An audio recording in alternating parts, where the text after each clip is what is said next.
dimly lit asylum perched on the outskirts of a forgotten town, there lived a patient named Thomas. He had been diagnosed with schizophrenia after experiencing vivid hallucinations and delusions that blurred the lines between reality and imagination. The asylum, with its creaking floors and peeling walls, was a world of its own, filled with whispers and shadows that seemed to dance just out of reach. Thomas often found himself in the common room, surrounded by other patients who were lost in their own worlds. He would sit in a corner, sketching bizarre figures that emerged from the depths of his mind. The staff often regarded his drawings as mere products of his illness, but Thomas believed they were glimpses into a reality that others could not see.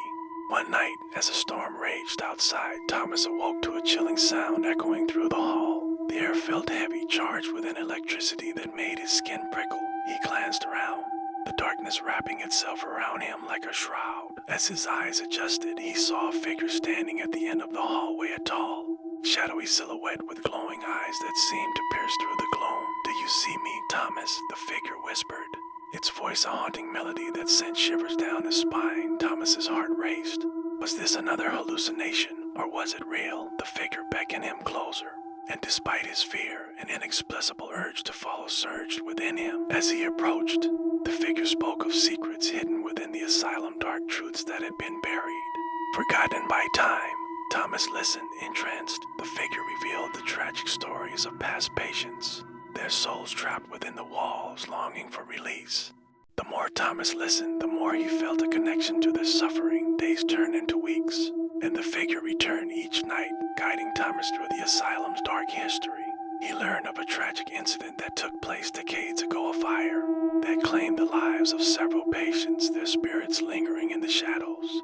Unable to move on, Thomas started to notice strange occurrences throughout the asylum, objects moving on their own, whispers in the silence, and glimpses of figures in the corners of his vision. One fateful night, the figure revealed a sinister plan. The asylum was on the brink of shutting down, and the spirits were desperate for revenge against those who had wronged them. Thomas felt the weight of their anger and sorrow, and for the first time, he realized that his visions were not merely figments of his imagination. They were real manifestations of the pain trapped within the asylum's walls. In a moment of clarity, Thomas decided he could not let the spirits carry out their dark intentions. He gathered his fellow patients, sharing the stories he had learned. Together, they devised a plan to confront the staff and reveal the truth about the asylum's haunted past.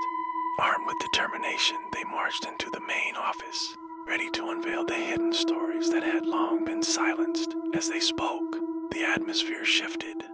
The lights flickered and a cold wind swept through the room. The staff, taken aback by the patient's newfound courage, listened intently. Thomas knew that this was the turning point, the moment when their voices would finally be heard. In the days that followed, the asylum began to change. The staff, moved by the patient's stories, sought to rectify the injustices of the past. And though Thomas's visions remained, they transformed from terrifying encounters into a source of strength for him and his fellow patients. They became advocates for their own stories, ensuring that the spirits of the past would not be forgotten. As the asylum prepared to close its doors for good, Thomas stood outside, feeling the weight of the past lift from his shoulders. He glanced back at the building, knowing that while the shadows may still linger, they would no longer hold power over him. He had faced his fears and emerged stronger, a testament to the resilience of the human spirit, even in the darkest of places.